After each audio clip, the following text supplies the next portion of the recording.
मध्यरातमा पुलिस पठाएर बेडरुममा बुट बजारेर मलाई मेरो अन्तिम इच्छा सोध्न लगाउने आदेश दिनेहरू यहीँबाट चुनाव उठ्दैछन्। मेरो अन्तिम इच्छा के हो त्यो जवाब यसपटक मतपत्रमा तपाईँले दिनुहोला। जय गान्धी। जनतालाई धोका दिनुभयो त ठिकै छ, तर बच्चालाई गोली ठोकेर मार्नु हो, आमाको कोख नृत्याउनु हो। देशभर जनताहरू जागेको छ। म चोकचोकमा उभिएर आरोप लगाउनेहरूलाई जवाब दिएर अमूल्य समय खर्च गर्न चाहन्न। राम सङ्गारी खिबा काबा उपस्थित आमा बुवा दाजुभाइ दिदीबहिनीहरू, यहाँहरू सबैलाई नमस्कार। जय घन्टी। यसपटक धेरै बोल्ने विचार मेरो पनि छैन, किनकि धेरै बोल्ने भन्दा धेरै गर्ने दिन नजिक आउँदैछ। 21 गते नजिक आउँदैछ। बोलेर भन्दा गरेर देखाउनु पर्ने ठाउँमा हामी आएका छौँ। तर केही कुरा भन्नै पर्छ। यति आशा र अपेक्षा बोकेको ठाउँ छ यो, यति धेरै मानिसहरूले स्वागत गर्नुभएको छ, त्यसका लागि केही कुरा म भन्नै नै पर्नेछ। म राष्ट्रिय राजनीतिका केही कुरा गर्नेछु, दाङको केही कुरा गर्नेछु।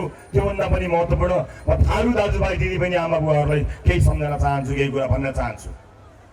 म गर्वका साथ भन्न चाहन्छु सुरुवातमै कि थारू जाति होइन सभ्यता हो। सभ्यताको रक्षा कसरी गर्नुपर्छ? जाति होइन सभ्यता हो, जसको सुरुवात दाङमा देखिन्छ।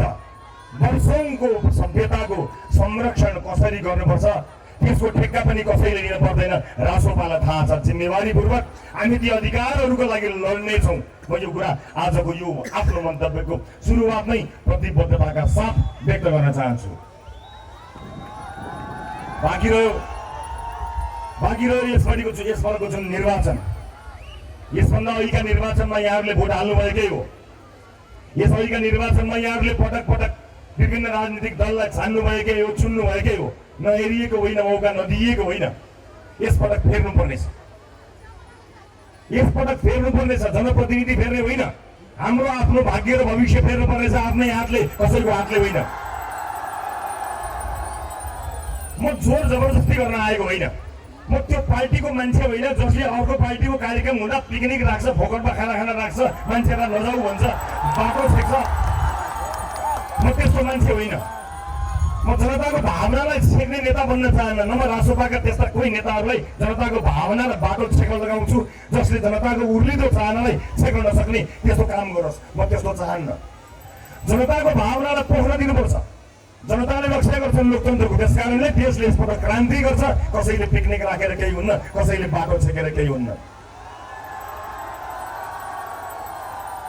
निकाल्न त मलाई संसदबाट निकाल्ने योजनाकारहरू यही छन् नि।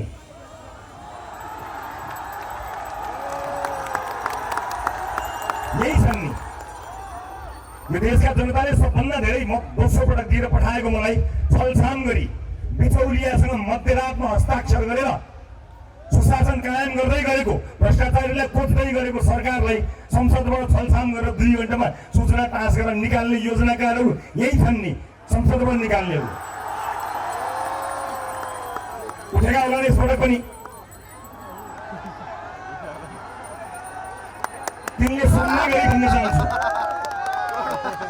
सुन्ने गरी भन्न चाहन्छु संसदबाट निकाल्यो, जनताको मनबाट निकालेर देखाऊ।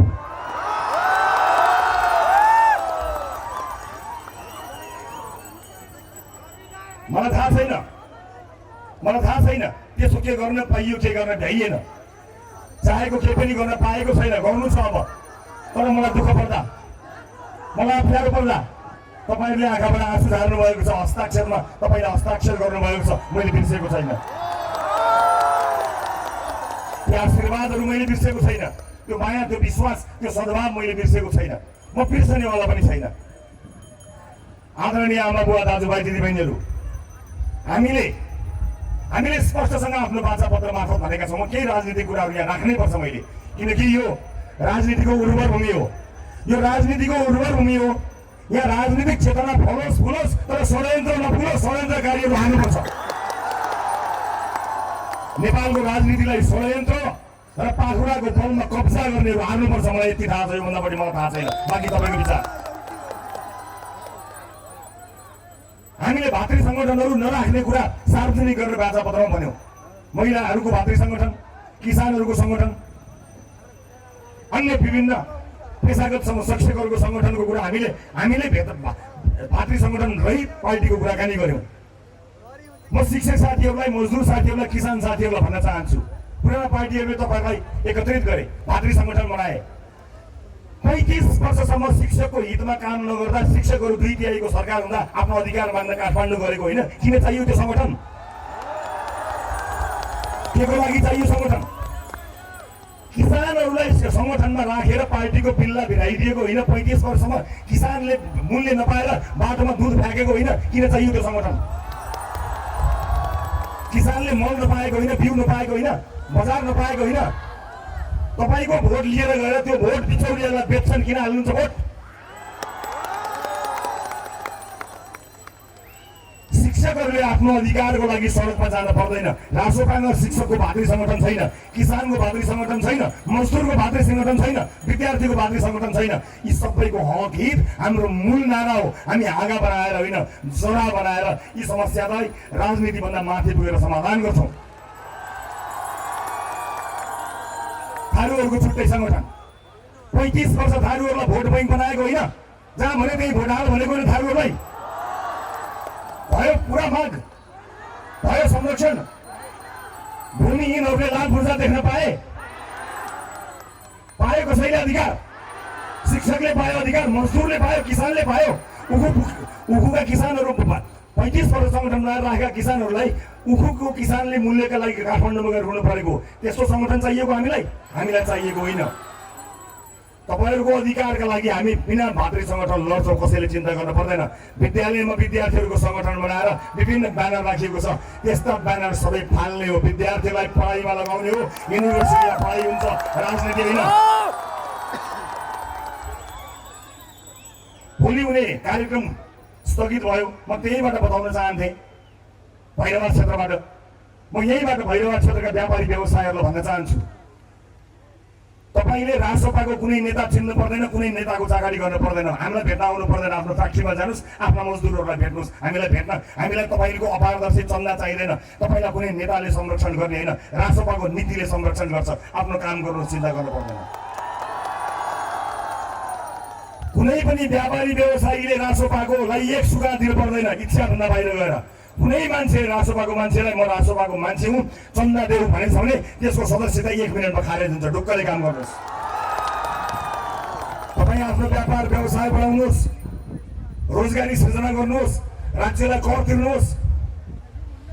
त्यति गरेर व्यापार व्यवसाय फस्टाएर प्राइभेट जेट चलेर हिँड्नुहुन्छ भने पनि रासोपालाई केही आपत्ति छैन। देशमा रोजगारी सृजना गर्नुहोस्, कुनै नेता भेट्न पर्दैन। राम्रो नेतृत्व हुँदा हामीले गृह मन्त्रालय सञ्चालन गर्दाखेरि बोर्डरमा हामीले तस्करी ठप्पै बन्द गराएको तपाईँलाई थाहा छ होला नि। त्यही गर्छ रासोपाले, बन्द गरिदिन्छ तस्करी, घुसखोरी बन्द गरिदिन्छ। त्यसै कारणले आत्तिएका हुन्। राम्रो काम गर्ने मान्छे कोही आत्तिनु पर्दैन। फेरि पनि तपाईँहरूलाई पुराना दलहरूलाई भोट हाल्नु समानुपातिकतिर हालिदिने हो कि प्रत्यक्षतिर हालिदिने हो कि जस्तो लाग्छ भने यति भन्छु, होइन त्यही ठिक छ भने हामीलाई फेरि देश परेन भनेर कचकच गर्न पाइँदैन। मौका आएको छ, अहिले घन्टी हो। रासोपाले तपाईँले दिएको भोट बेच्दैन, रासोपाले बिचौलियाको भर पर्दैन। तपाईँ भोट दिने अनि समानुपातिकको उम्मेदवार चाहिँ परिवारका मान्छेहरूलाई बाँडेर दिने, त्यस्तो कार्य रासोपाले गर्दैन। रासोपाले जे भन्छ त्यही गर्छ। त्यसैले पुराना दलहरूलाई यहाँबाट म एउटै कुरा भन्न चाहन्छु, साँच्चै तपाईँहरूको सङ्गठन छ, साँच्चै तपाईँहरूलाई सङ्गठनप्रति गर्व छ भने तपाईँहरू प्रतिपक्षमा बसेर सडकबाट हामीले खबरदारी गर्नुहोस्। एकजनाले नजितोस्, एक ठाउँमा नजितोस्। पुराना पार्टीले एकजनाले नजितोस्, एक ठाउँमा पनि नजितोस्। र तपाईँले आफ्नो ताकत, आफ्नो सङ्गठनको ताकत सडकबाट देखाउनुहोस्। हामी काम गर्छौँ, हामीलाई त्यहाँबाट खबरदारी गर्नुहोस्। हामी हेर्छौँ, हामी मजाले हेर्छौँ। तर यसपटक देशको भाग्य बदल्ने बेलामा आएको छ। यो चेतना एक युग कुरेर आएको चेतना हो। एक युग कुरेर खेर फाल्नुहुन्न साथी हो। मैले कसैलाई पार्टी त्याग्नुहोस् भनेको छैन। पार्टी नत्याग्नुहोस्, पार्टी त्यही हो, चुनाव चिन्ह मात्र फेर्ने हो, सिम्पल। मन लाग्छ मान्छे हो, जवानीमै लिएको पार्टी सदस्यता नछोडौँ कि नत्यागौँ कि यसो हेर्दा बाटोबाट नि ल्याइरहेछन् नछोडौँ कि त्यस्तो लागेको छ भने पार्टीप्रतिको निष्ठालाई ध्यान दिने बेला होइन साथी हो। यो बेला भनेको देशप्रति निष्ठा देखाउने बेला हो, सिङ्गो देशप्रति, सिङ्गो पुस्ताप्रति। र हामीले भनेका छौँ यदि हामीले राम्रो काम गर्न सकेनौँ भने तपाईँले हामीलाई बोक्नु पर्दैन। त्यसैले एउटा अन्तिम कुरा भनेर जान्छु, हाम्रा उम्मेदवारहरू यहाँ सँगै हुनुहुन्छ। म प्युठानबाट सुरु गर्न चाहन्छु। सुशान्त वैदिक एउटा योग्य उम्मेदवार, क्षमतावान युवा। थाहा छैन नेपालको राजनीतिमा अब फेरि यस्तै चेतना आएर सुशान्त वैदिक जस्ता साथीहरू फेरि उम्मेदवार बन्छन् कि बन्दैनन् मलाई थाहा छैन। तर यसपटक मौका पाइएको छ, यो मौकालाई हामीले नगुमाउँ। प्युठानका साथीहरूलाई म यहीबाट अनुरोध गर्न चाहन्छु। त्यसै गरी हामीसँग कमल रोल्पाबाट बलराम थापाजी आउनु भएको छ। अब रोल्पाले रातो होइन नीलो क्रान्ति गर्छ। रातो क्रान्ति धेरै गरेको छ। यही दाङ एकमा देवराज पाठक हुनुहुन्छ। संगठनलाई चुस्त बनाएर आज यति फराकिलो बनाउनु देवराजजी घन्टी बाहक हुनुहुन्छ। उहाँलाई दिल खोलेर भोट दिनु होला। जिताउने जिम्मा तपाईँको, काम गराउने जिम्मा हाम्रो। अर्का होनहार युवा कमल सुवेदी यस अगाडि नै यत्रो धेरै मत ल्याउनु भएको हो। हिजो रोपेको बिउ आज लहरा जस्तो भनेको माथि हुर्किएको छ। त्यो बिउ तपाईँले रोप्नु भएको बिउ हो। यसपटक अत्यधिक बहुमतले कमलजीलाई जिताएर पठाउनु होला। तपाईँले भन्नै पर्ने अर्को एउटा मेरो सारथी, जसले हर सुख दुःखमा साथ दिएको छ, युवाको आवाज बुझेको छ। राजनीतिमा आउनु केही जरुरी थिएन। राजनीतिभन्दा बाहिर बसेको भए पनि उसले जहाँ उभियो त्यही आफ्नो धरातल बनाउँथ्यो, जमिन बनाउँथ्यो। तर होइन, सबैले आक्रमण गरेको यो दाइलाई आफू पनि राजनीतिमा होमिएर सघाउनुपर्छ भनेर आफ्ना तमाम काम, आफ्ना तमाम पेसा व्यवसाय छोडेर सँगै उभिएर लडे सँगै लडौला दाई, मरे सँगै मरौला दाई भनेर नेता होइन भाइ भनेर सुरक्षा कवच बनाएको विपिन आचार्य यहाँको नेता हुन्छ। नेता त धेरै पाइन्छ होला, सँगै लडौला दाई, सँगै मरौला दाई भन्ने सुरक्षा कवच जस्तो भाइ त मैले हत्तापत्ता पाउँदिनँ नि। म धेरै जिम्मा टिफिनको लिन सक्दिनँ। इमान्दारिताको जिम्मा म लिन्छु, निष्ठाको जिम्मा म लिन्छु, राजनीतिक चरित्रको जिम्मा म लिन्छु, भ्रष्टाचार गर्दैन जिम्मा म लिन्छु, अनियमितता गर्दैन म लिन्छु। यो आवाज 21 गते मतपत्र हेर्दा तपाईँलाई याद होस्। म यति भन्न सक्छु विपिनका बारेमा। उपस्थित आमा बुवा दाजुभाइ दिदीबहिनीहरू, अन्य धेरै साथीहरू हुन्छ। क्रान्ति सिकाती दालिया समानुपातिक उम्मेदवार हामीसँग हुनुहुन्छ। एउटा यस्तो भरभराउँदो युवा, यो उमेरका युवाहरू कुन देश जाने भनेर पासपोर्ट बनाएर हिँडेका छन्। यो उमेरका युवाहरू आफूले चाहेको देशको एम्बेसीमा पासपोर्ट बनाउनका लागि आउँछन्। क्रान्ति सिका जस्ताहरू क्रान्ति गर्दै घन्टी घरमा देशको भविष्य बनाउँछु भनेर आउँछन्। यो मौका पनि देशले हत्तापत्ता पाउँदैन। म उहाँलाई पनि साथमा लिएर आएका साथीलाई सँगै मतदान गर्दछ हामी त अनुरोध गर्न चाहन्छु। म एउटा कुरा भन्न चाहन्छु, अलिकति केही विवाद गर्न खोजिएको छ। कुनै अन्य राजनीतिक दलको झन्डा या केहीलाई कसैले जलायो चलायो भन्ने कुरा आएको छ। त्यो रासोपाको चरित्र होइन। रासोपाको कसैले गरेको रहेछ भने कारवाही हुन्छ। तर आफै घुसपैठ गरेर हामीलाई दोष लाउनु खोजेको, काँगो खाएर बिहा टाँसेको भने होसियार। रासोपाले गरेको रहेछ भने कारवाही हुन्छ। तर रासोपाले गरेको होइन रहेछ, यसो पिठोल्न पाइने रहेछ भनेर आँखा चम्काएको हो भने चाहिँ नचम्काए हुन्छ।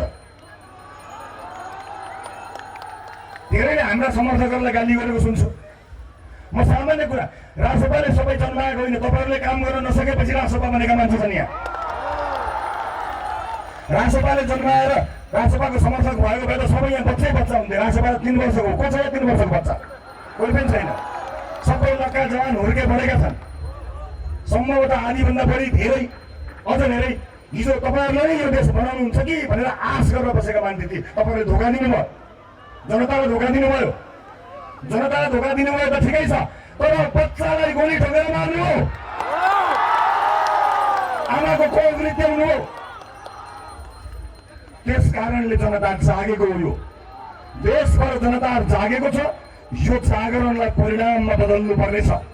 म चोकचोकमा उभिएर आरोप लगाउनेहरूलाई जवाब दिएर अमूल्य समय खर्च गर्न चाहन्न। मलाई आरोप लगाउनेहरूले त धेरै आरोप लगाएका छन्, लगाउन्, म तिनलाई उठे जवाब फर्काउन्न। ती योजनाकारहरू जो यहाँबाट जित्छु भनेर उभिएर बसेका छन्, तिनको आदेशमा मेरो बेडरुममा प्रहरीले मलाई अन्तिम इच्छा सोधेको थियो। यही छन् तिनीहरू।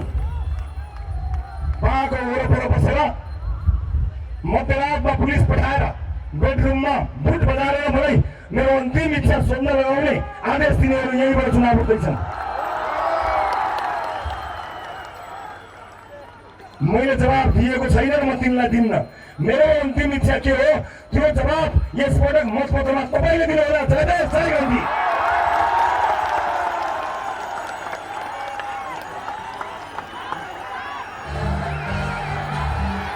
धेरै धेरै धन्यवाद।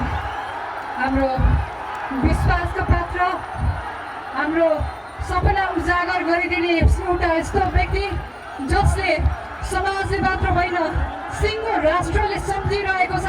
उहाँको अनुपस्थितिमा पनि हामीले विभिन्न ठाउँमा राजसभाको घन्टी बजाएका थियौँ। आज उहाँको उपस्थितिमा विभिन्न घर समाज र देशले नै परिवर्तनको बाटो फेर्ने जमर्को गरिरहेको छ। यो प्यारो माया र शुभेच्छाको लागि तपाईँहरू सम्पूर्णलाई धेरै धेरै धन्यवाद भन्न चाहन्छु। कृपया हाम्रो सम्पूर्ण उम्मेदवारहरू यता स्टेजतर्फ फर्किदिनु होला। हामी अडियन्ससँग तपाईँहरूको फोटो खिच्न गइरहेका छौँ।